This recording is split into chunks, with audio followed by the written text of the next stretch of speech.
All right, good evening and welcome. Before we get started with this evening's presentation, the APTO would like to just say a couple words about scholarships and membership. So come on over, Julie. Well, are you looking forward to not hearing about the APTO and how you could help us with providing some money? We have actually changed the name from membership to sponsorship to more accurately reflect what you are doing. So anyway, I do want to tell you that the APTO has a scholarship. Last year they gave out 5 scholarships to worthy students, and any senior whose family is a sponsor or member of the APTO by January 1st, 2019 for this year, is eligible to apply. So get your scholarship, get your sponsorship paperwork in, and you can get that. Go to algonquinpto.com and you will get your sponsorship forms. Thanks.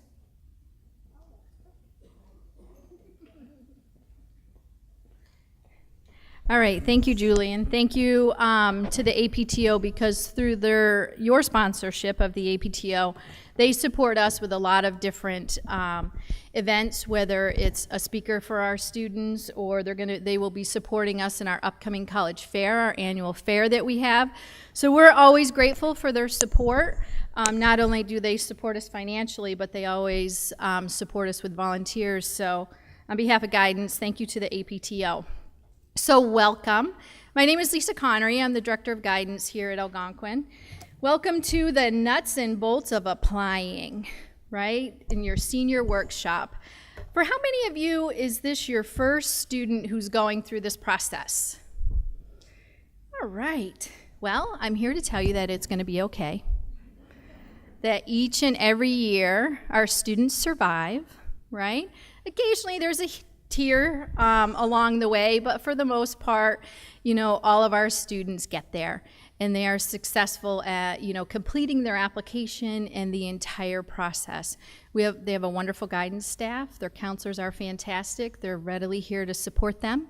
We've been in the classrooms this week, beginning to do workshops with students and share some of the information that we're going to share with you tonight. We'll also do workshops next Monday, where we're going to go delve into the Common App and talk more about the application and give them some kind of insider points on, completing the application. I would like to take just an opportunity to introduce the counselors before we move through the program, so you kind of have a face with the name, with the person you might be talking to on the phone or emailing back and forth with. So we'll start over here with our gentlemen. We have Jason Lassard. Next to him is Dave Breglio, Andrea Hotchkin, Kate Mulcahy, Becca Haberman, and Linda Hutchins. So each and every year the counselors work tirelessly supporting the students through this process. It's many long days and nights, and so guys, thank you. I appreciate all your hard work as you support our students through this process. We're looking forward to this journey with your students. I'm sure that this summer was filled with finalizing visits and, considering your list. I hope you took an opportunity to rest and relax a little bit, because the fall's going to be busy. We actually have the process pretty well mapped out.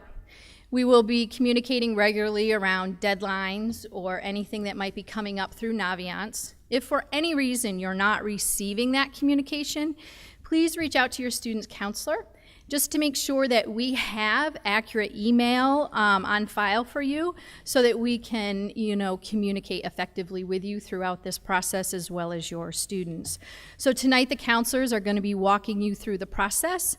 We're going to be talking about testing, financial aid, college athletics. We're going to talk about the Common App, the essay, financial aid. We have a lot of different components that we're going to be going over this evening. And of course, at any point in time, if you have questions, please feel free to reach out to us via email, call us. We're always happy to have appointments with you. Of course, be patient because it is a busy time of the year, so everybody out has questions, and so we're trying to kind of meet the needs of everybody, but we're happy to support you. So we do have some events besides this event. We just started all of our college admissions visits down in the Career Resource Center. We have over 100 schools that are registered to come in and visit with our students. A great opportunity, to gather more information about the schools. We also have our annual college fair coming up October 2nd, where we again have almost 100 schools signed up. So wonderful opportunity for Algonquin students to be able to meet with admissions reps, ask questions, and gather additional information. We will be also offering a financial aid night on October 11th.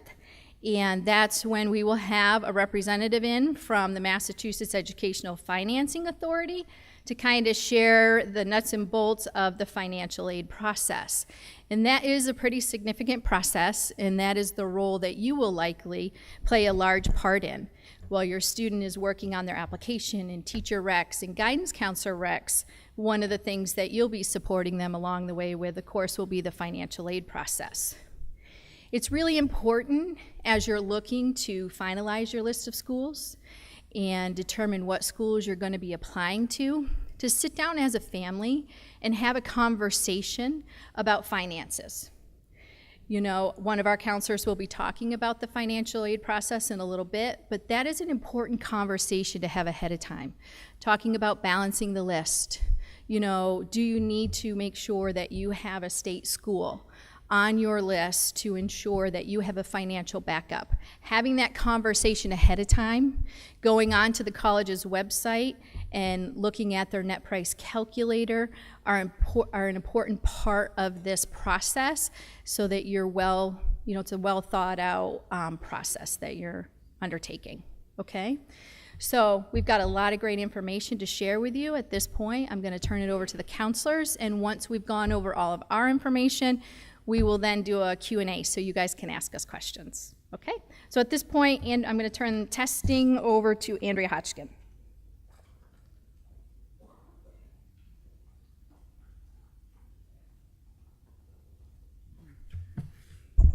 Hello. All right, so Lisa was just talking about there's going to be so many components to this process.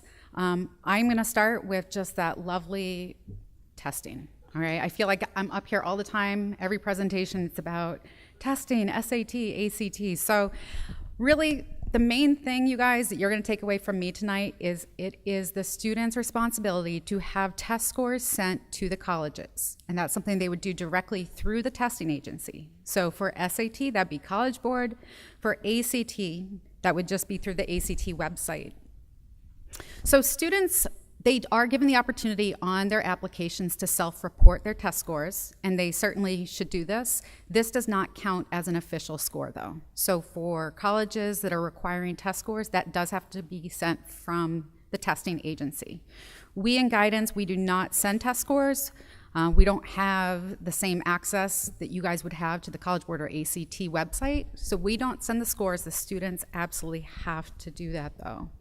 So year after year, I would say 90% of the students who come back and they're like, oh my gosh, I got an email, my application's incomplete. It's because they forgot to send test scores, okay? So, they work so hard preparing for tests. They write their college essay, they work on those applications, and they finally submit. They're all excited, no word. Finally, they see something on their application saying missing test scores, okay? So I cannot emphasize enough, you guys, just make sure, unfortunately, sending scores does cost money, so your kids are probably going to need some help with a credit card, unless you want to give it to them, and But okay, so just make sure that you are having those scores sent. Question is, when do you send these scores? On page 2 of your workbook, we have a timeline for when to send scores, and we have it divided by 2 different application types. So for those applying early to schools, those would be typically the early action or early decision Those application deadlines are typically starting in November. So what we encourage the students to do is, if they are taking an October exam, is to go onto their registration and go and select colleges they want their scores sent to. This way, when College Board or ACT releases scores, they're going to send them automatically to the college, and that way they will be there on time for any November deadlines. If students are taking a November SAT and they have a November 1st deadline, we would encourage you guys to help them reach out to the college to find out, will that college still accept test scores that come later than the deadline? And then if we had workshops today, and I was shocked, so many people were done with testing. They were super happy, but now they have to go back on to their College Board or ACT. They just need to go pay now to have those scores sent. So SAT, they're gonna do $12 per score report. ACT, it's $13 per score report. One thing I know, College Board and ACT, they just charge, it's just like money just keeps adding up. Students do have the opportunity to send 4 free score reports to colleges with their SAT or their ACT registration. So what would happen is, if a student is taking an October test, so maybe they're taking an October subject test for the SAT, and they already know 4 schools they want their scores sent to, they should just log on to their account. There's a place that says send scores, and they would list 4 colleges for free. So what's going to happen is, when College Board releases those scores in October, they're going to send, let's say, the subject test from October plus any previous SAT scores that the student has on their score report. Okay, so that's going to happen automatically. Those scores would then get there, no problem, for a November 1st deadline. If students are applying regular decision, they can still just go right onto their registration. Maybe they're taking a later test and request to have those scores sent. So today, when we were working with the students, I think there's a lot of questions about what happens when college receives my scores. Like, do they super score? So for College Board, when College Board sends test scores, they're sending a whole history of tests. So let's say you took a May test, a June test, an October test. They're going to send all 3 test scores. Okay, what colleges do, the majority of colleges will super score. So they're going to take the highest reading score, and they're going to take the highest math score to give the student the highest combined score across test 8. Okay, so it works in the student's favor. ACT, if students choose to send the ACT, the score report is different. They actually, ACT only lists 1 test date per report. Okay. Some colleges are starting to super score for ACT, many of them don't. So this is where we ask your students to be experts in terms of finding out what the colleges require and what the testing policies are. Because if you need to send an ACT score and the college only takes 1 score, they don't super score, you don't want to spend extra money to send 2. Okay, so I know I'm talking about both tests. People don't typically send SAT and ACT scores. If students have taken both, we're able to see which was a stronger test for them, and the students should be sending that.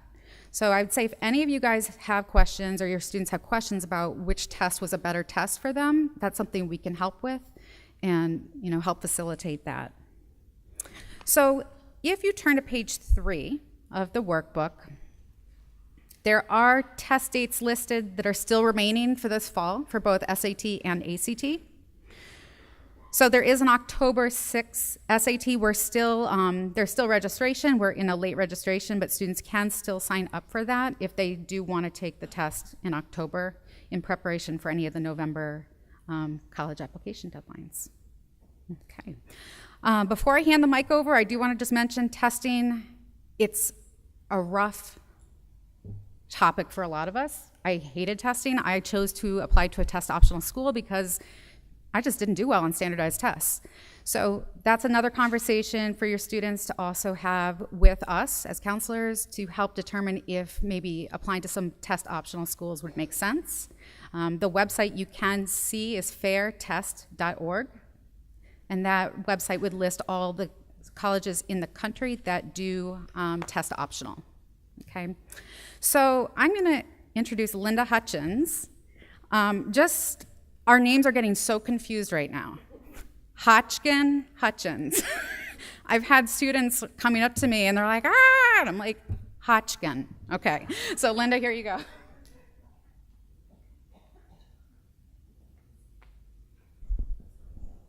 So good evening, everyone.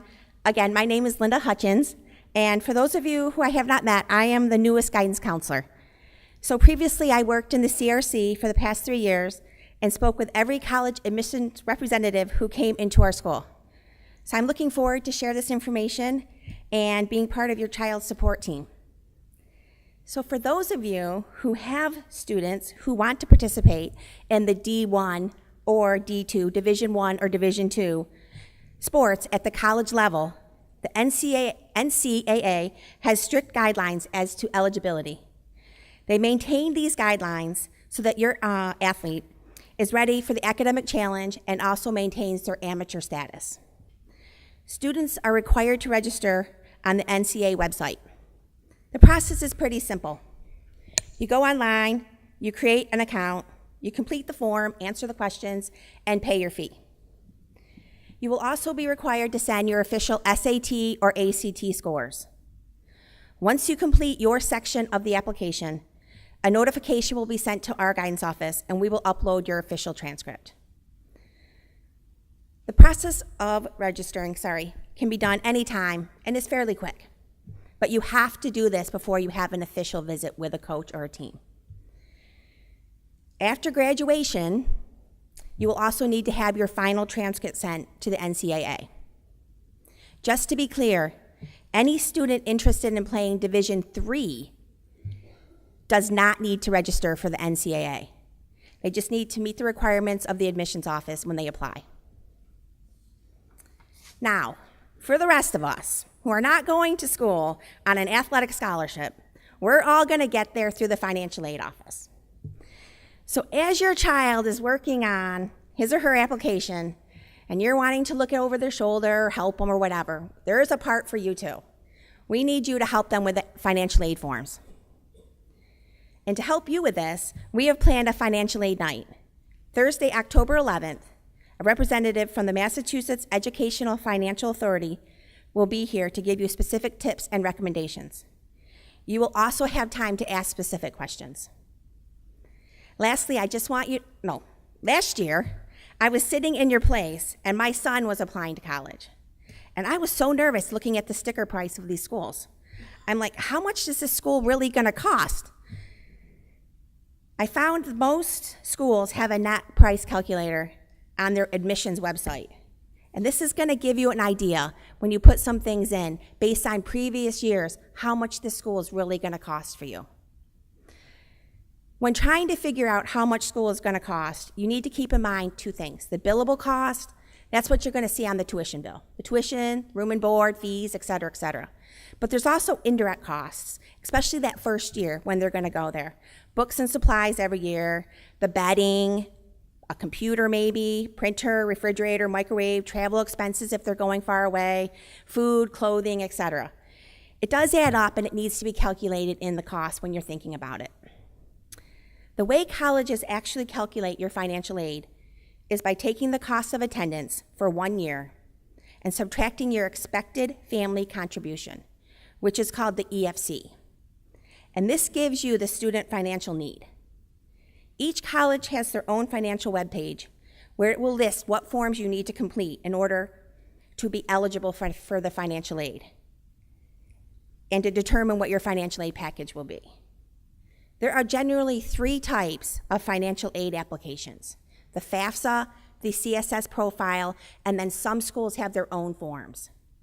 So the FAFSA is the free application for federal student aid. And this is a free application, so you should never pay for it, but also it is required by all schools, private and public. The FAFSA is available starting October 1st. You will be filing a FAFSA for the 2019-2020 school year, and you'll be using your tax information from your 2017 tax returns. The FAFSA has gotten a lot easier, and you can now use the IRS data retrieval tool to really plug in a lot of those numbers. The FAFSA is very income driven, so you will be given an EFC based on your income. Secondly, some private schools will also require the CSS profile in addition to the FAFSA. The CSS profile is administered by the College Board. The form is very much asset-driven. So colleges are going to ask for the profile or their own forms, and then they're going to take that information from there along with the FAFSA, and they're going to calculate their own EFC based on the additional information. I think some questions that everyone should ask about financial aid include two things. Are students automatically considered for scholarships when they apply for admissions? Some schools that is definitely yes, and other schools you need to look and apply to scholarships separately. And the second one is, do I have to apply for financial aid to be considered for a merit scholarship? And again, each school is different, so you need to make sure you know those answers when you're looking at financial aid. So each school is going to come out with their own financial aid package and tell you how they met your financial need. You can call them and you can discuss this figure with them. And you can even let them know if another school gave you a better package. Sometimes this will help you, and it definitely has nothing to lose. Financial aid consists of scholarships or grants and loans. Loans need to be paid back, while scholarships or grants do not need to be repaid back. Scholarships can come from the government, the college itself, business, or local organizations. There is a list of national websites in the workbook that you can check out. As for local scholarships, seniors will hear more about this in January. We have a very generous community with over 50 local organizations that contribute over $100,000 in scholarships every year to seniors. There is truly an opportunity for everyone. Some are based on interest, some are on participation, some are on academics, some are on your future college major. The scholarship list will be updated in January, and it'll be in Naviance. So we like to give seniors the fall to complete their applications, and then the winter is where they look for the scholarships. Everything can be found on Naviance. Finally, this is a process with many deadlines and forms, requiring you to check out each college website for the specifics of each school, in addition to doing the same thing for the admission requirements. It can seem a little daunting, but it is not. It may be a little intrusive, but you can do this. Start early, take it one step at a time, give yourself time to ask questions. I found the financial aid offices to be very helpful. In fact, I called every one of them to make sure that everything was submitted and everything was uploaded and all set. The colleges are receiving a huge amount of information, and mistakes do happen. So my final piece of sunshine for all of you, in addition to paying the bill each semester, financial aid requires a yearly renewal. So for as long as your child is attending college, you need to pay attention to the financial aid requirements and deadlines every year. Thank you. And I am now going to introduce Becca Haberman.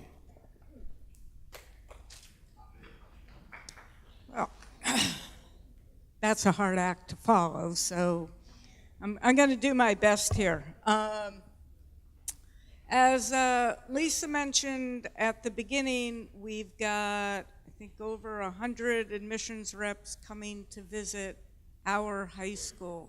And that's between the college fair that we're going to be hosting on Tuesday, October 2nd at 6 p.m. to 7:30. We have over 80 admissions reps coming there. We also have admissions reps coming into our CRC to meet with students. A student asked me today, well, how many kids are in these meetings? And I told the student, I said, could be just you in that admissions rep. Could be 10, could be 20. It depends on who signs up and who comes. The beautiful part of having your students see the admissions reps when they come to visit is that these are the people who are going to be reading those applications. So let's say your student's real interested in Assumption College. I'm just picking it because it's A for Assumption, right? And you've already visited Assumption. They've already seen it. They love it. Then they find out that the admissions rep is coming to visit. They go in, they've got a couple of questions. So I always tell students, make sure you've got a question for the admissions rep, don't just sit there and look at them and say nothing, and they can ask a little bit more. Very often, these admissions reps are people who have been part of that college community for a while. Either they went to school there, they've done graduate school there or something, so they really know the ins and outs. And they're gonna remember your student. And when the application comes and they say, oh yeah, I remember talking to Johnny at Algonquin. Wow, he was really interested in us. That gives extra bonus points. So, in order for your students to visit these admissions reps that are coming to Algonquin, this is the one aspect of Naviance. You all have access to Naviance yourself while your students have access. You cannot sign your student up for a college rep visit. Why is that? Because if I'm a parent and I'm sitting at home saying, oh, gee, all these schools are gonna come. I really think Johnny should go visit. I sign him up, guess what? He doesn't know I signed him up. He's got class. So the students have to be the ones to sign up. The way to do this, and this is in your workbook on page 6, and this is, again, when we've been meeting with the kids during workshops this week, it is overwhelming. They are just staring at us going, oh my God, there is so much stuff to do. And I told them today, I said, look, you're gonna glaze over a little bit, you're gonna look at this, go, I can't do this. You can do it, we're walking you through it. I made them, this is thanks to Ms. Hodgkin who told me, I made them all put their name on this workbook. Thank you, Andrea. And I said, this is the one workbook I don't want you to shove in the bottom of your backpack.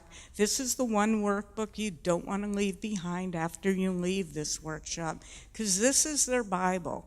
Ms. Mulcahy and I spent a long time working on these workbooks for you guys. I think we started this back in May. And it took a really long time because Naviance changed on us. So, all right, enough about me. To find out which colleges are coming to visit to Algonquin, if you go into Naviance and you go to where it says colleges and you click on there, you will scroll all the way down. Oh, yep, you click home and you will scroll all the way down to where it says college visits. And then you can look, you can show more. You'll see some deadlines passed, and then you'll see, oh, Suffolk University is coming. I'm interested in Suffolk. I like Boston. It looks like it's a school that will actually give me free money because my GPA and my test scores are higher than their average. So I'm going to register for this. So the student clicks on register now, and that they will be signed up. There's also information where you go to view details, so it'll tell them what the date is, what the time is. Now, of course, they always want to miss a class like math. I don't know why, something about math. Every student wants to miss math. But I tell them, I say, sometimes you might sign up to visit this school, but your teacher says, I'm sorry, we are having a test. You cannot miss this test to go see that college. That doesn't mean they're not going to get into college. All it means is that they can't go visit the rep during their math test. They can email Jen Cummings, who is our Career Resource Center coordinator, because Linda moved over into guidance. They can email their guidance counselor and say, I really wanted to see Assumption. I can't because I have a math test. And we can let the admissions rep know that Johnny could not come. We could get some information so the admissions rep can still make a note of it. But guess what? Johnny's going to be a good student and go to his math test. So they register. Then what the kids have to do, and this really, you guys don't really need to be involved with this, but there is one thing you could do to help them, is they have to print out a pass. And they have to fill out that pass and have their teacher sign it 24 hours before they go to visit that college. So the college rep visit, we write it here where you got to scroll all the way down, but I just figured out how to add it right here. It's a Google document. They just put in their name. You can print these out. There's 2 per page, and they just have their teacher sign it. That's how they get in to the CRC to visit the college. And make sure that you guys come on Tuesday, October 2nd, because it's a great way for them to, again, see some colleges that maybe they haven't had a chance to visit, or, again, get in front of those college admissions reps. Okay, I think I did that right, I hope. I'm working on this. Just to let you guys know, I'm a little tired. I flew in from France last night. I just figured, why not? Might as well go to France, and so I did. Sorry. Okay. As you guys all know, there's a lot of details here. So what we told the kids, and we're telling the kids the rest of this week, is there are certain things that they're responsible for. There's certain things that we as guidance counselors are responsible for, and then there's the teacher piece too. And page 7 is probably one of the most important pages here. Not because of its who sends what, though it is very important for your kids to know what are they responsible for in order to get into college. One of the things I told them, they're responsible for communicating with you. I asked kids in my workshop today, I said, how many of you are paying for college all by yourself? One kid raised their hand, and I said, wow, you got a lot on your plate, and we are here to help you. It was your student, not mine. The rest mine, their parents were paying. And I said, well, that's great, your parents are paying, but you gotta talk to them, because if you don't tell them what you're doing, why should they pay for you to go to college? So the most important thing that your children are responsible for is applying to college. They've got to fill out the application. They have to pay the application fee. They have to do an essay typically. Some colleges have supplemental essays, and this is where they become the experts on the colleges that they are applying to. They have to send their test scores. They may have to pay transcript fees from us if they need a portfolio or resume. They are responsible for sending all of that. What we will send in guidance is their actual transcript. We send something called a school profile that we put together that shows the colleges who we are, what our averages are, all sorts of great detail that they want to know about. We will send their first quarter grades, even if they're applying early. They will be waiting for the first quarter grades. Sometimes we send the mid-year grades. And then at the end of the year, when they know where they're going to college, we send the final transcript. Of course, I reminded kids, that's great, you get into college, so then you decide to take March off to go to Mexico, and you fail everything. When that college gets that final transcript and it doesn't look like the student you were back in November when you applied, this is a conditional acceptance. They can pull that acceptance. I do like to scare children, it's a lot of fun. Anyway, okay, and then we send also our recommendation for your student as well as something called a secondary school report. So that is on us to do in the time frame of the deadline that your child is applying for. The teacher is responsible for sending directly to the college their teacher evaluation form and teacher recommendation. So how does this all get pulled together? Well, in order for us and the teachers to do our jobs well, we ask your students, if you look at the bottom of page 7, you see college application deadlines. If a student is applying to, typically it's the southern schools, might have an October 15th deadline. We ask them to get information to us, the guidance counselor rec form, a resume, and we ask them to get their teacher their recommendation form no later than this Friday, September 14th. Most kids are applying like early action, not most, but probably 75% of our kids apply early action to at least one school, November 1st or November 15th.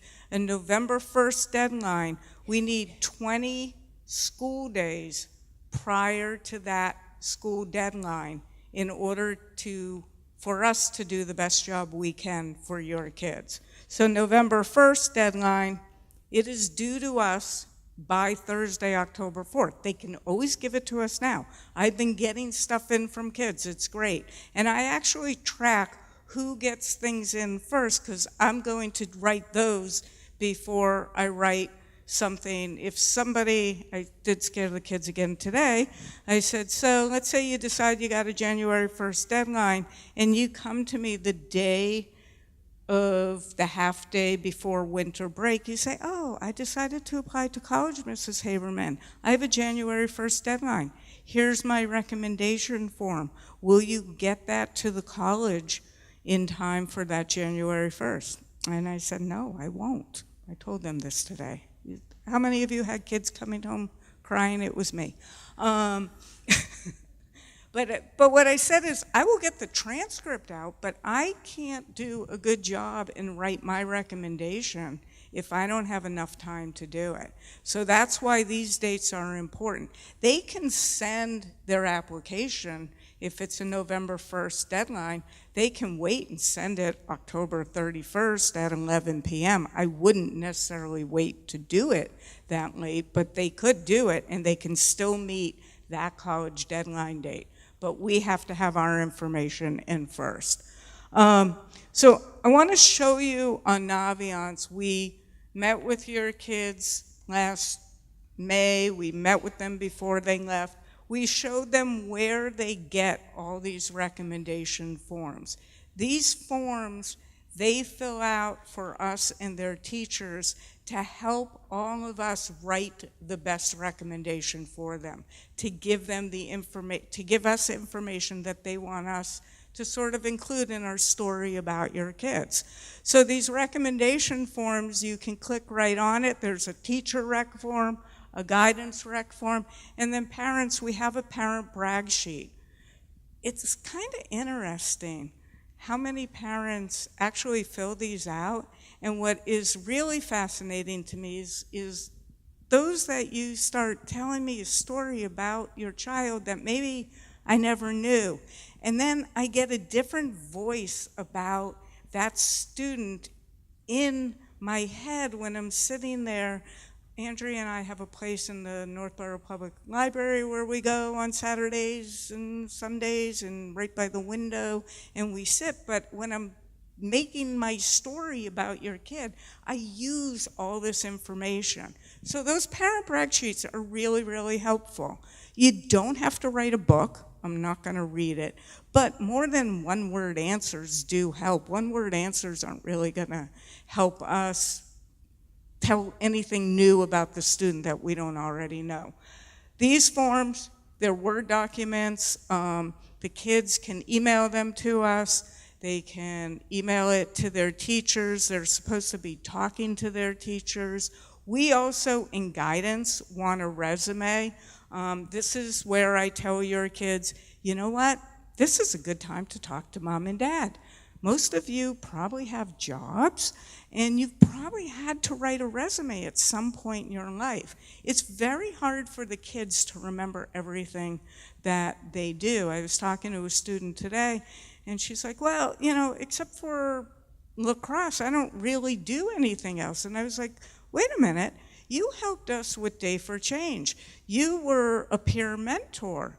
Don't you also do other clubs? Didn't you work? She goes, well, I babysit, and my babysitting's work. So all that is included in a resume, and when you get to the college application, your students are going to be putting down everything that they do besides just show up to school. That helps us fill in a little bit of blanks. The teacher is writing about them as a student in the classroom. We're writing about them as an overall person. So, okay, yep, that was it with that? For the forms. Okay, oh, here we go. Now, teacher recommendations. Okay, so teachers, your students have hopefully asked teachers at the end of last year if they would write a recommendation. The teacher said yes. The teacher either uses the form we have here on Naviance or uses their own form.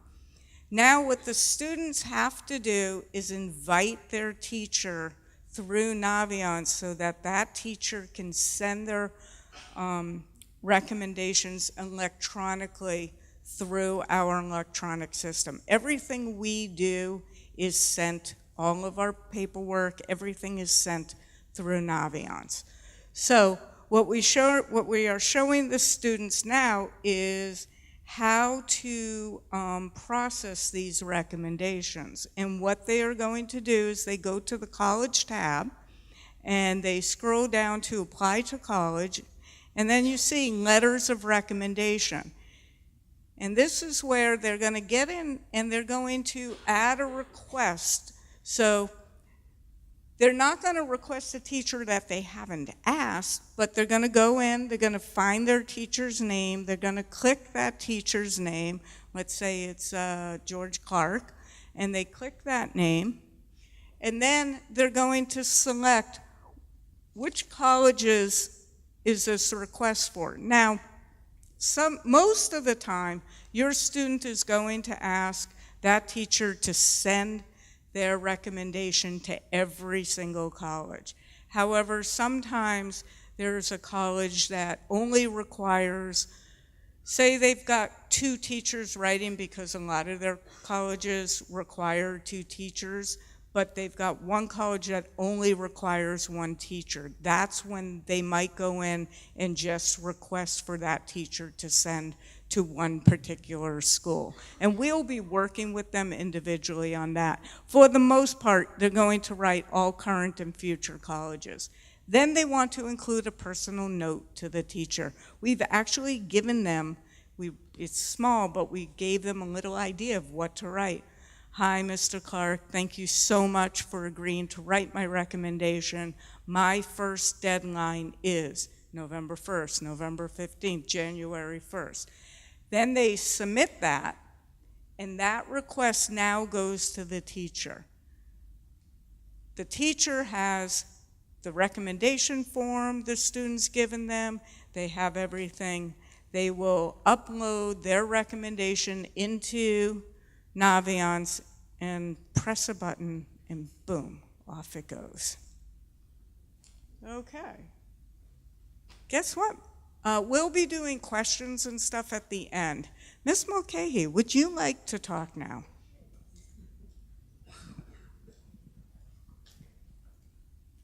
All right, so I don't think I'm fighting any jet lag, so hopefully I'll be okay.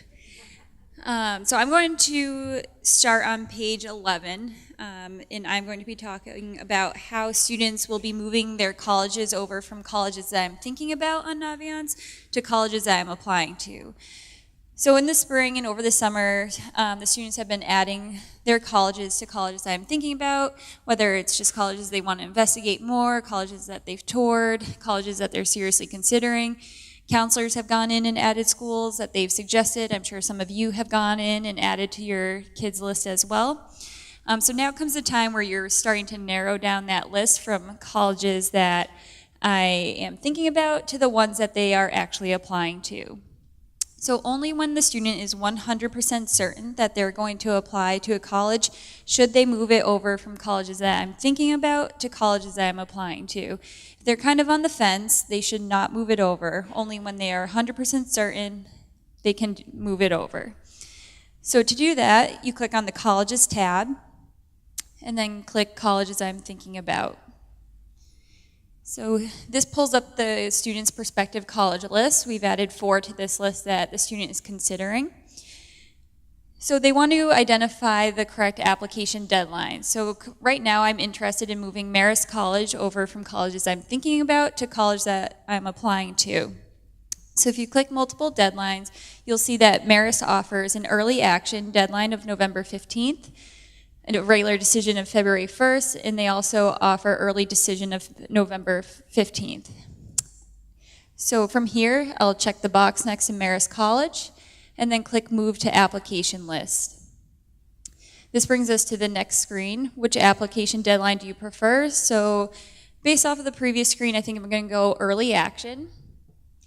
How will you submit your application? So Marist is a Common App school, but they also offer their own application. I'm going to probably apply to a few schools that offer the Common App, so I'm going to click the via Common App. Next, click Add and Request Transcripts. It's going to ask the student what type of transcript are you requesting, and they should click Initial. And then you'll see where are you sending the transcripts. We've been working on Marist College, so just make sure that's highlighted, and then click Request and Finish. So it automatically brings you to the colleges that I'm applying to list from there. So you can see we have 2 schools that we're looking at right now and 2 schools that we're applying to. So Marist College and Merrimack College. We're applying early action to both with a deadline of November 15th. You can see under transcripts, we have successfully requested both transcripts for those schools. And under office materials, you can see we haven't sent it out yet, we just requested it. So it still says pending. Once we've submitted it, it will say initial materials submitted. And then you can see the submission type, we've selected Common App for both of those schools. So if you are adding a Common App school, you must make sure that the college is also added to your Common application. Again, please note that guidance will not send unofficial test scores. So by requesting it here, it's just telling the counselors to send the transcripts, the letter of recommendation, and then it also allows teachers to send the letter of recommendation from that point. So it's really important that students follow these steps. We've added the step-by-step guideline, which is exactly what I just went through. Because if they do not request a transcript, if they skip that step and they just add it to the colleges that I'm applying to list, we cannot send the transcript. You have to request it. So that's pretty much that. Up next is Mr. Lassard and Mr. Breglio, and they will be going through the Common application.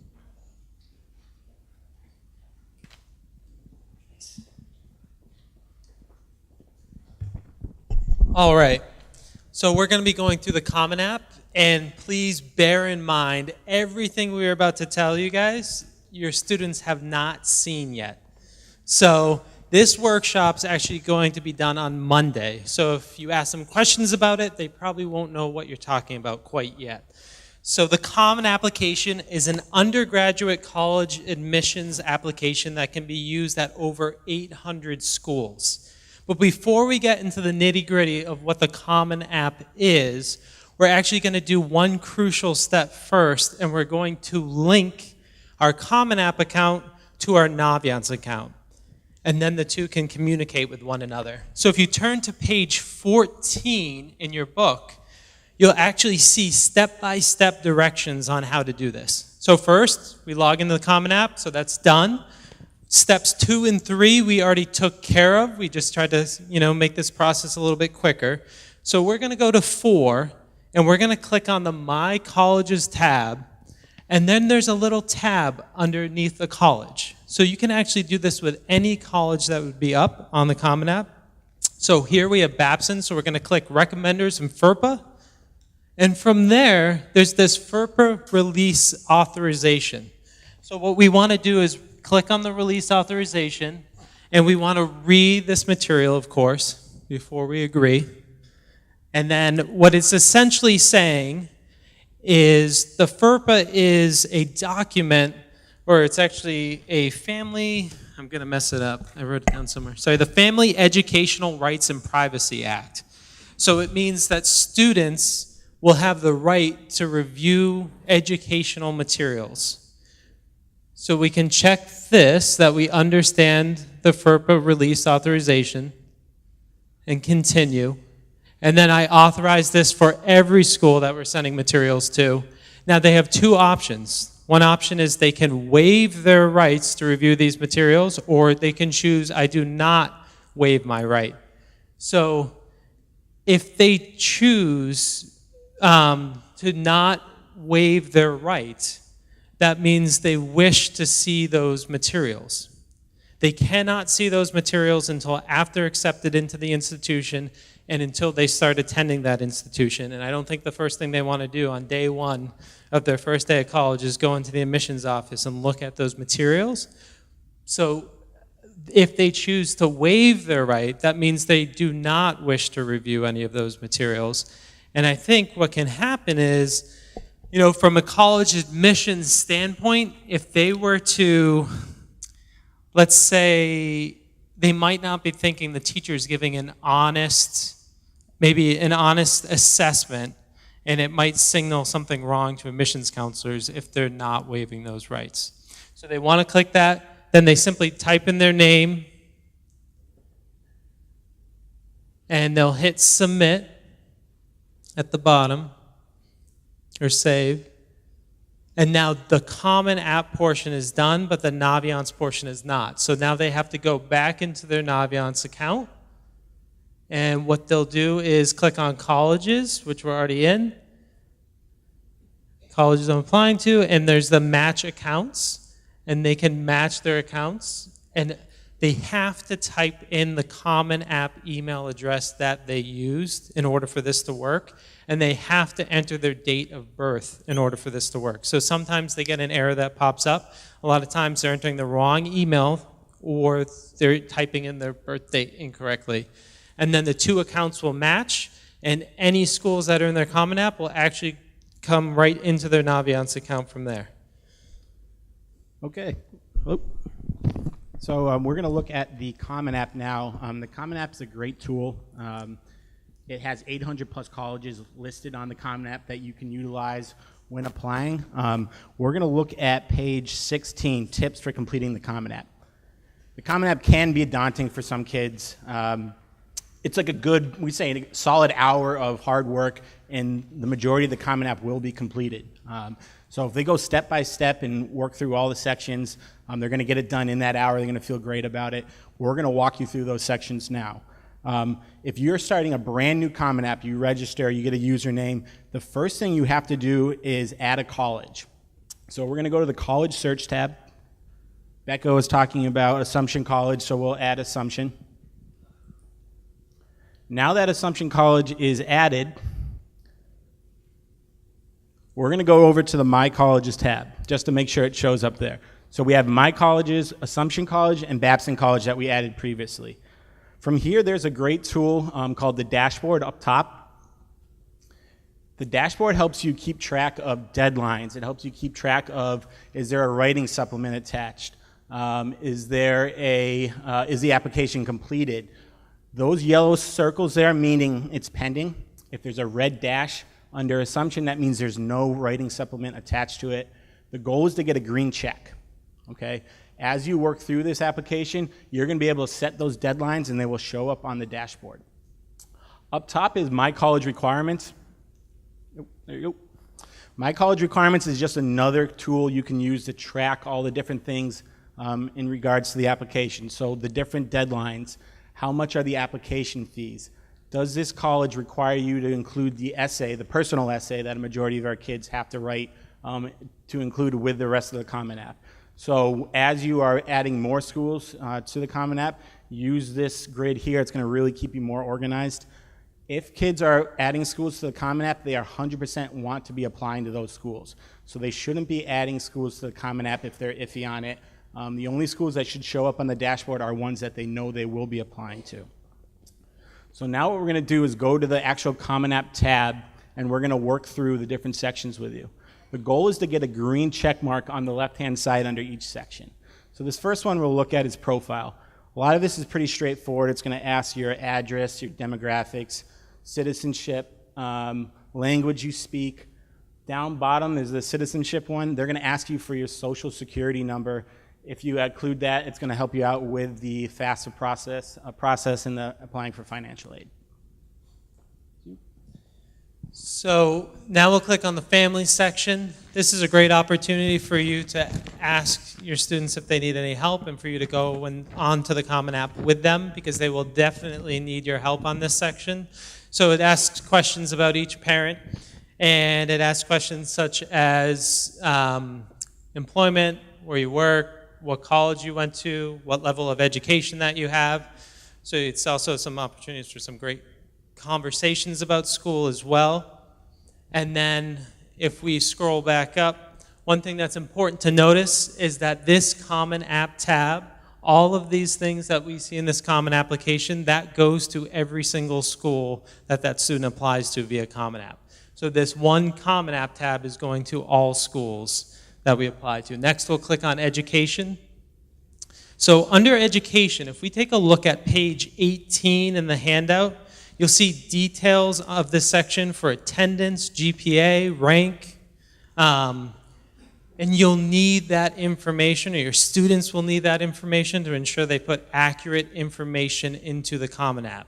So those numbers that we have on there are accurate, and that's a page they definitely want to save, especially when they're going through this. And all of the things on there are needed to fill out the education portion. So also, if we look, there's a section that says current or most recent courses. So this is all, they have to report all the courses they're currently enrolled in. And it's not just this semester, it's also next semester as well. So they need to report courses they're taking now and later. That means that if they're possibly thinking about changing their schedule, they want to take care of that now before they submit this application. Because if they go ahead and change their schedule in 2 months from now, but they've already sent in their application, well, the college is expecting that they're going to be taking these courses because that's what they listed on their Common App. So they need to come see us if they want to change anything for next semester now. The other thing that's important is they want to put the courses in order of rigor. So they want to sit down and put the AP courses first, maybe the honors courses after that, math and science courses, and then maybe some of the electives and PE, so they can put those courses in there. One thing that's really important with this section, and if we scroll to the top, they want to review their work, and they can do that by clicking the preview button on the top right. This is essentially a snapshot of what the college admissions counselor sees. So they don't see all those tabs, they see this. So this is how their courses lined up. So you can see they have their AP Psych, AP Bio first. And and then the AP Bio Lab, I see it now. But so they can actually change if they don't like the way that appears, they can move things in different order as well right there. Okay, so we're going to look at the testing tab next. So this is self-reported testing scores. I know Andrea mentioned this before. These aren't the official score reports. So if your student puts a 1600 on the SATs or a 36 on the ACTs on this self-reported score, the colleges are expecting College Board to follow up with a 1600 that they're going to send out. Okay, so self-reported, and we always see kids get tripped up by this. They get that email from the college, or they check their college portal, and it said SAT scores are missing, ACT scores are missing, and they're like, well, I put it on the Common App. This is self-reported. We need your students to follow up sending the test scores through the testing company, okay? Having said it's self-reported, if the kid is sending test scores in, they should be putting the scores up onto Common App. So up top here, it's gonna let you choose what tests you took. So you can list down the SATs, if you took the ACTs, if you took a subject test, AP tests and scores that you received. They're asking you to put the best section score up each time. So if you took multiple rounds of the SATs, you're not going to be listing every single score you got on that math portion of the SATs. They want to know the date and your best score for each section, okay? And it spells it out pretty clearly right through the section. They also want you to know if you're taking a future test that you can't put up on the Common App yet. So if your student is planning to take a November 1 test, or a November, I'm not sure when the ACTs or SATs are in November, you take that round of testing and they don't have the scores yet, you can let them know that a future round of the SATs or the ACTs are coming. They are planning to sit down to take that test. After the SATs, ACTs are put in, down the bottom, there's a chance to enter your AP scores. Not every school are going to use AP scores as part of the admissions process, but they may use them to give credit down the road for potential courses. After testing, we're going to look at activities. So the activities section is going to be like the resume right through the Common App. They're going to give you the opportunity to put in 10 activities you've completed during high school. Becca mentioned this earlier. We have kids come in and I'll sit down with them. We'll pull up the Common App. We go section by section. We get to the activities part and I see they have one thing listed. After me and that student sit and talk for 15 minutes, we could get 5 or 6 more activities listed down on this Common App section. So this is a great chance for parents to go through the activities with their students. As you're listing activities down, you want to put them by order of what's most relevant for you or what you were most excited to be a part of at the high school level. So if your first activity, and I think it's, I'm going to put down lacrosse. So if lacrosse you spent a lot of time, or it's really meaningful for you, you were a 2-time captain, you're planning to play lacrosse maybe at the college level, maybe that lacrosse is going to be your first activity. You don't want that to get buried all the way down at your 10th activity by the time that college admission rep gets to reading it, okay? Once you list activities down, you can have arrows to move them up and down so you don't have to erase something and repeat it or retype it in. It's pretty user-friendly, but your students should spend a good amount of time on this, think through everything they've done, volunteer activities, clubs at school, anything they've done through a church youth group, any clubs, academic clubs or athletic clubs outside of school, all that can go down onto this activities section. They should try the best as possible to fill it up. There's 10 slots to get the activities in. All right. So then on the writing section, so last spring with the juniors, we did a what to do over summer workshop with all of them, and one of the biggest suggestions we gave was to start the rough draft of their essay over the summer. So hopefully they all have the rough draft complete.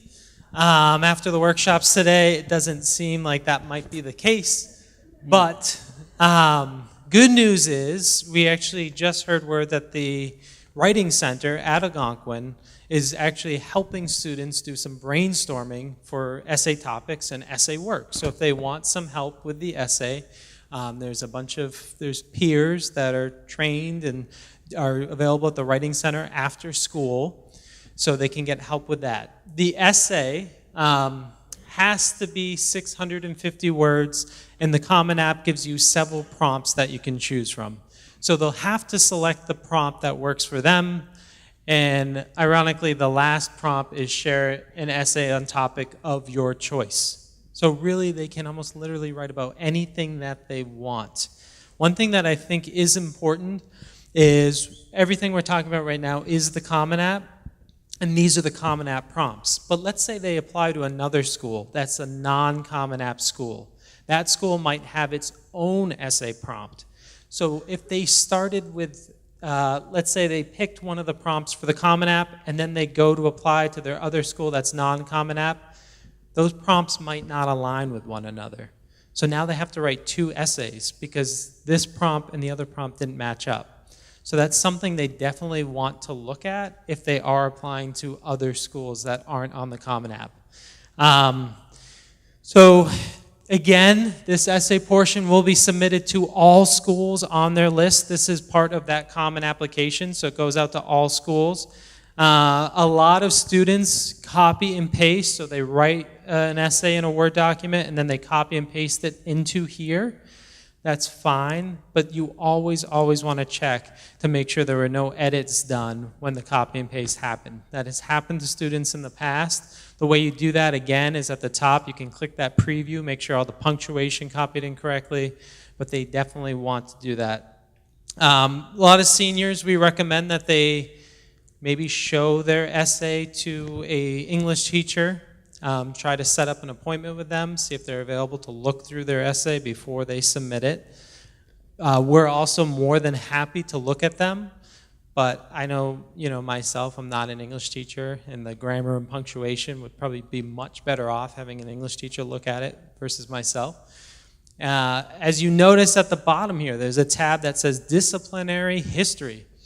So if they click on that box, they have an opportunity. If they've ever been suspended, they must report it to the colleges, and they must put on their disciplinary history. Now, that is only for outside school suspensions, not inside school suspensions, but they must report that information, and they must talk to their guidance counselor about that, because we also have to report it. And then finally, there's an additional information tab. This is if there's anything that's not in the essay, anything that's not in the application that might have been missed, they want to put that in this information right here, and it should be to the point. Like, really brief, couple sentences, like in 11th grade, I broke my arm or I got a concussion playing soccer, and my term 1 and 2 grades slipped during that time frame. And it's just something that might not be in the rest of the application that they can report in that section. All right, so we've worked through the Common App. Your kid's feeling great. They have green check marks all the way down. Now they have to go over to My Colleges section, and there's some additional questions for the individual colleges they have to answer. We get this question all the time. Kids will ask, can my boss write me a letter of recommendation? Or can my pastor or priest write me a letter of recommendation? Sometimes they ask if my uncle can write me a letter of recommendation. I'll say no, because your uncle's going to write you a good one no matter what. But there's a way to submit outside recommendations, and the way to find that out is you would go to Recommenders in FERPA.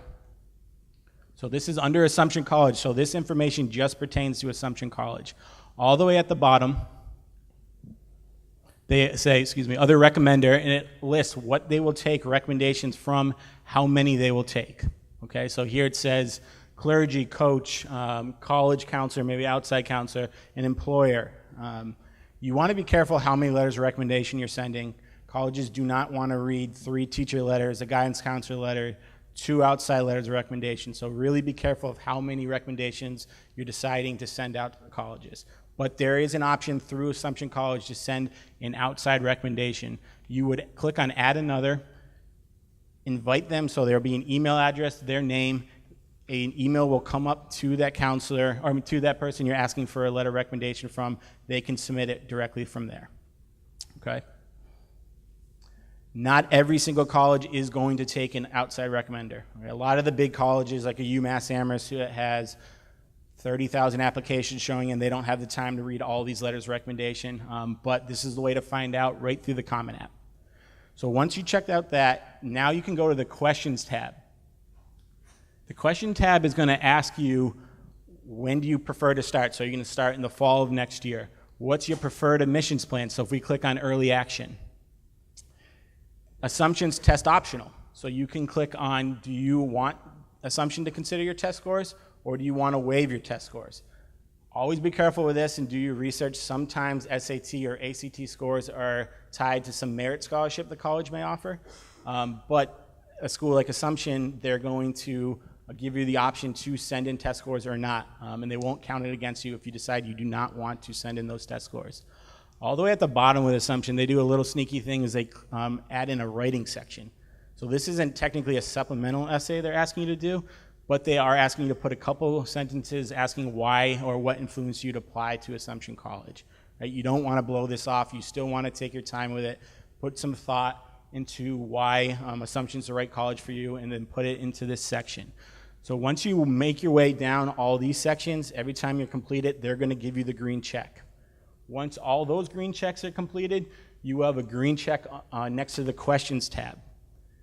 After that's finished, now you're going to be ready to potentially send in the application. You go down to Review and Submit. It won't let you do it right now because we don't have green checks everywhere, so it's kind of a fail-safe. But it gives you the option to print and preview the entire application. So this is where you really want to comb through it. Take your time. Don't let your kid get so excited they finish, rush off, pay for it, and hit send before they proofread. Take your time with it. Look through it. Find any last spelling mistakes. Once you're comfortable with it, they will ask you to pay for the application right through this section. You're going to be able to hit send. Okay?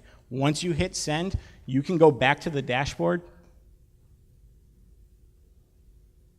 Now you're going to see a green check under the application, meaning that it was sent out. And we set that deadline for the early action November 1, and it will show up here for you to track.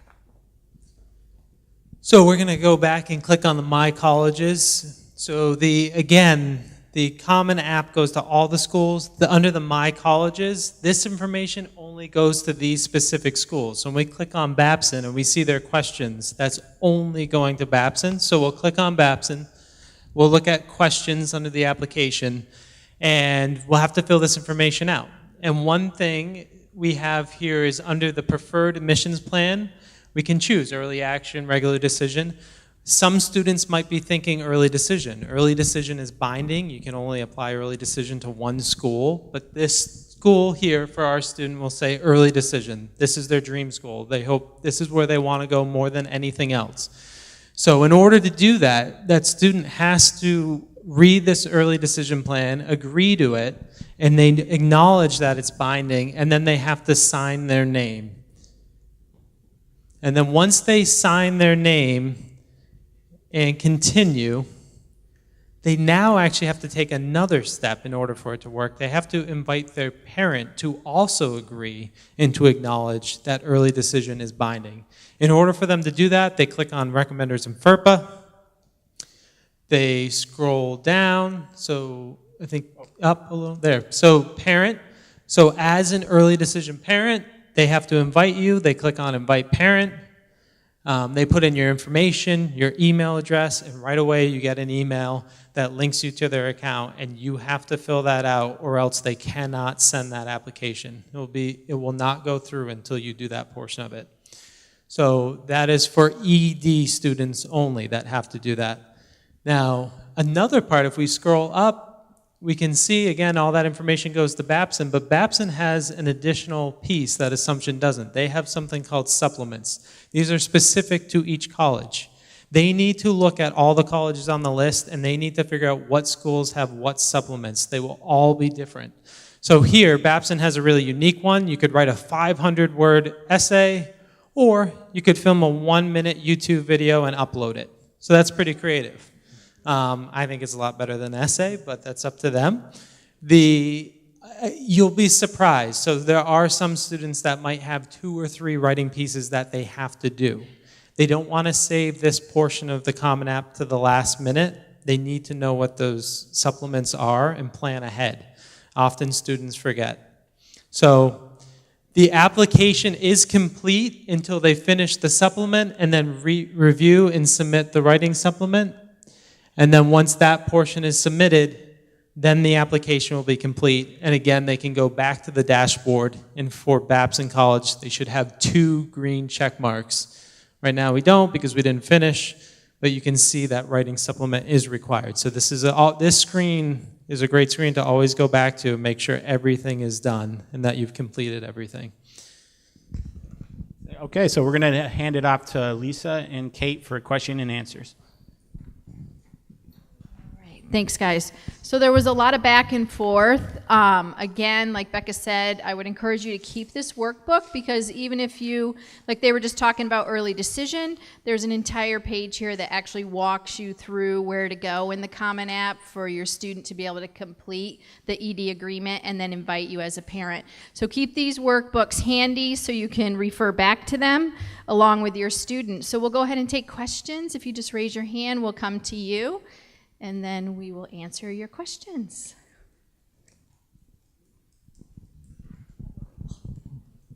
So when they fill out the Common App, they're going to get a green check.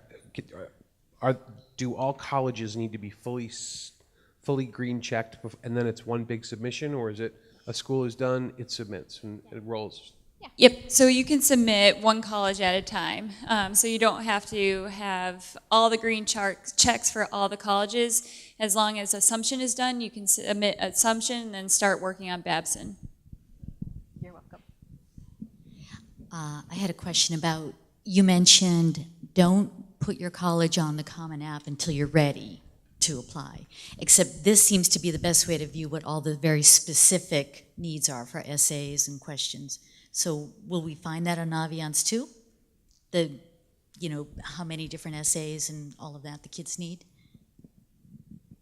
So the Common App is probably the best place to find that information. So how many recommendations they need and so on and so forth. So when we say only add the school to Naviance in the colleges that they're applying to list, that's so they're only requesting the colleges that they are 100% applying to through Naviance. So we're only sending their transcripts to the schools that they're definitely applying to. You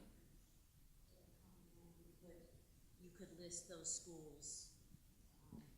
that you're really interested in. Yep. Right, exactly. So you can add the schools, any school to Common App, and then just submit to the schools that you're definitely applying to. Hi. For the teacher's recommendation, should the students get the form first and ask the teacher first, and then go to Naviance and request electronically later? So we did talk in the spring to students about teacher recommendations. So many students have already approached teachers and had conversations with them about, asking them if they would be willing to write a letter for them. If they have not, been able to do that yet, then I would encourage them to first have a conversation with their teacher, about writing a letter of recommendation for them. Once they've had that conversation, then yes, they could go on and complete the form. And then they need to provide the teacher with a copy of that form. I've been encouraging students to print it out and go have a conversation with teachers. Of course, you can email it to them, but I think it's nice if they take an opportunity to go and talk with them and see if they have any additional questions. And also to thank them for their willingness to write the letter, because they're still teaching and, they've brought on 120 new students. So I think it's always nice when you have that personal touch. And once you've done all of that, then you definitely would go into Naviance and you would request them electronically. Okay? Hi, I just have a logistical question. For the SATs, it seems to me, I don't remember this with our past kids, but are the sessions filling up a lot sooner? And if so, are the other students from other high schools invited at the exact same time as, I just felt like this year, it was ridiculous how fast they filled up, in everywhere in Massachusetts. Like if you looked elsewhere, they were filled really quickly. So a test center is open to any students in the area. So yes, so they will fill up. For test optional schools, if it's not related to merit scholarships, if the school tells you it doesn't really matter, we will consider you anyways. At what point would you recommend for the kids to send in their SAT or ACT scores? I think if their SAT or ACT scores is around their average or above the average, I would say go ahead and submit it. If it's below the average or if the student's just not feeling like it's a good reflection of their capability and the school is a test optional school, they can hold off on sending. So just to confirm, if it's about average, then they should be submitting them because it's kind of beneficial then. Yeah, average to above average. All right, certainly. thank you. Is there a way to sync the Coalition app to Naviance? No, so the Coalition in Naviance don't sync together, but if a student is using the Coalition app, they still have to add their schools to the Naviance colleges I'm applying to, because that's how they request their transcript from us to send. But those two programs do not sync together. Realistically, if someone is needs a deadline of 11:15 and your SAT is taken on 11:03, are those going to be in on time? So I think maybe, depending on the school that you're applying to, so I think they could be. They definitely could be. So I think it depends on the school, and that's where you have to be the expert for the school. So where they might, say to you they want scores by a certain point, but, typically if you're taking a November, exam and you have a November 15th, a December 1st deadline, you're okay. But just double check with your schools. A question about financial aid and applying to a college. Do you have to have the financial aid work done before you apply, or can you apply without that being done? you can apply to the school without the financial aid work being done. Yep. So you'll find that the financial aid websites for each school will list their financial aid deadlines. Sometimes it's February 1st, whatever it might be. So students can go ahead and apply October 15th, November 1st, and the FAFSA and CSS profile do not need to be done. Just make sure that you are meeting all the financial aid requirements. So if the school requires the CSS profile, that it's in on time.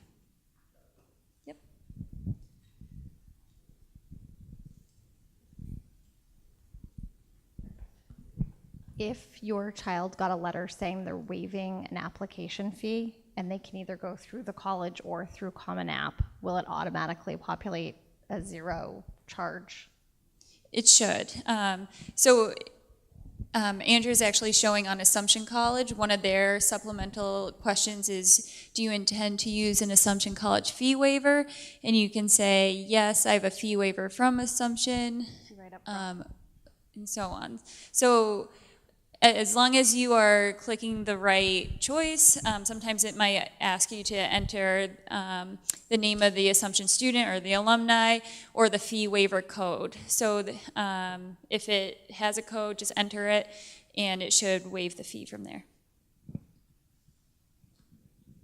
Yeah, I think it was mentioned that ACT test scores aren't super scored. They just take it by the date.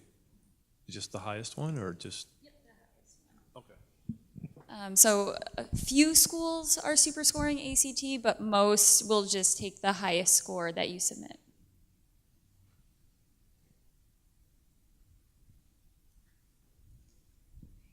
Other questions?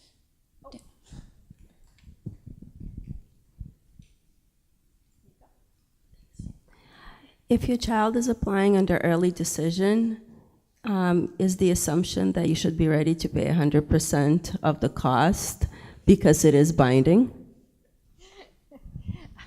Typically, the assumption is that if you're applying ED, then your intention is to attend that school.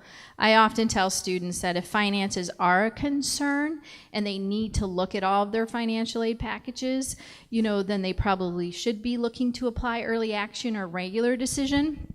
Now, of course, if for some reason, you just simply cannot meet the financial demands of that school, then of course you could contact the school directly to discuss with them withdrawing that ED application.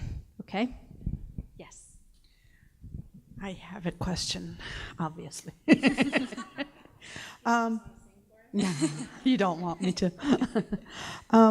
My friend's daughter just got admitted to college recently, this year actually, and they told me that their guidance counselor actually worked with the teachers on the recommendation letters, as in not like before they submitted it. Is that something that happens here? Like, say the math teacher or the physics teacher wrote a recommendation letter, and it was bland or, kind of generic. The guidance counselor made them write it again. Is that something that happens here? I'm not going to say the name of the school, obviously. So no. No, we don't go back and tell teachers to rewrite letters. However, we do offer teacher recommendation, like mini workshops, and we do send stuff out to them about, writing letters of recommendation. So we do provide them with prompts. And I have faith in our teachers. They do a wonderful job every year. But no, we do not go back to them and say, hey, you need to rewrite this letter. So we do not do that. For the presentation about the sending SAT score, I didn't follow clearly if you can hold to select sending a waive sending the SAT score. Is that for earlier and then you will submit the SAT score later?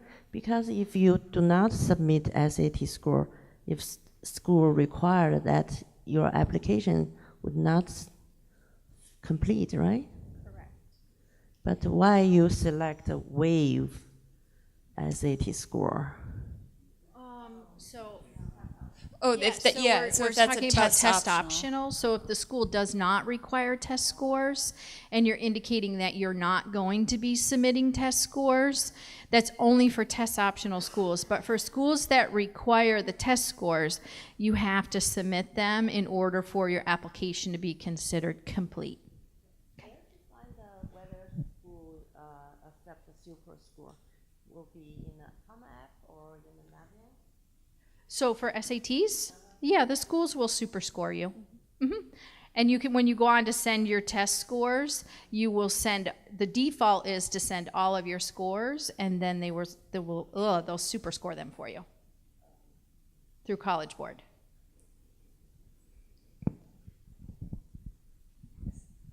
My question is about Naviance and the work that needs to be done there, the connecting it to the Common App and the moving the colleges to your apply to. Is that work that you are doing with them in guidance, or is that work that we need to do?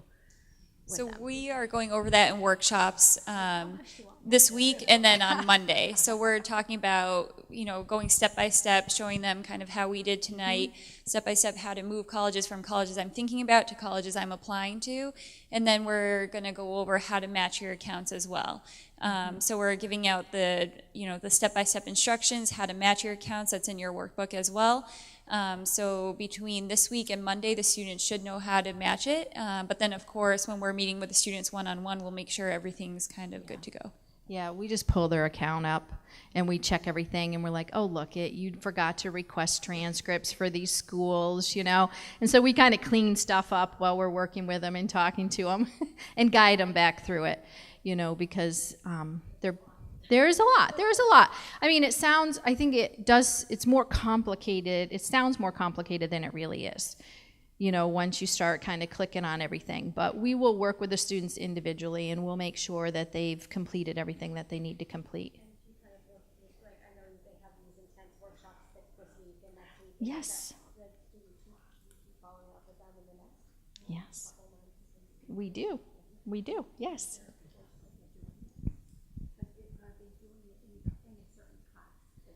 They are. So this week we are pulling students out of English classes, and next week PE and senior studies we're pulling students from.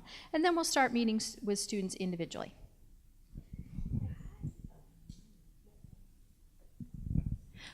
For children who might choose to take a gap year, what do you do to support them next year at this time when they are in the process? So we'll continue working with students, you know, helping them secure a gap year opportunity, whether they want to go into the workforce, volunteer, do city year, whatever it might be. We'll help them with that. And then, of course, when they want to, if they want to go through the application process this time next year, we'll help support them again, even though they're 1 year out. So we'll talk to them about applying. We'll talk to them about submitting their transcripts. So we're still with them, even if they take a gap year. Clarify the FERPA release authorization. Was the recommendation that they authorize every school that they've attended to release all the requested? So you're authorizing it now, so they don't have to do it later? Right. Okay. Yeah. Yeah. Yep, so they're, so for the FERPA, we are recommending that students waive their right to review the materials. And the thinking behind that is because you're sending a message to the admissions counselors, you know, that the people that are working with you feel freely to write about, you know, their work with you. So even if they're, you know, not saying anything wrong, sometimes that checking the box, I don't waive my right, can send the wrong message when there's really nothing to worry about. We tell students all the time, if you're concerned about what a teacher's going to write, then maybe we should have a conversation about, you know, the person that you've chosen to write the letter for you. You know, but so you don't have to worry about checking off that they waive their right.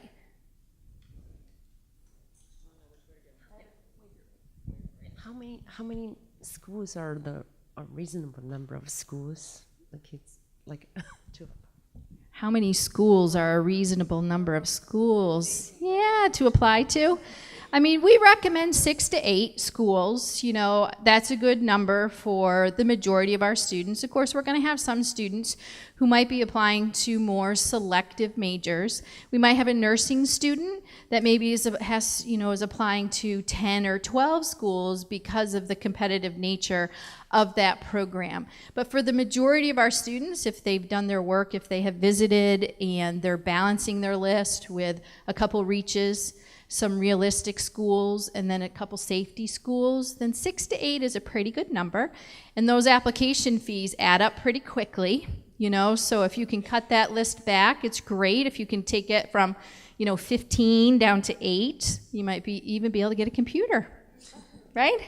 No, but we think 6 to 8 if you've done your homework, yeah. Other questions? Follow up the previous question. What do you recommend about safe, reach, and so on, different category of the school? What do we recommend?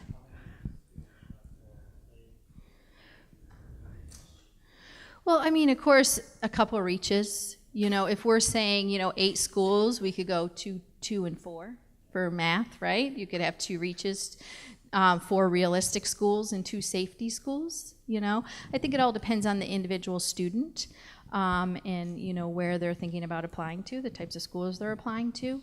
But typically you should have it's okay to have a couple reaches because you're certainly not going to get in if you don't apply, right? So if your student has a school that, they're really interested in and would love to attend, then they should apply to that school. But then to make sure that they have 4 very strong, realistic schools, and then a safety school, and the safety school can be a financial safety as well as a safety school from an admissions standpoint.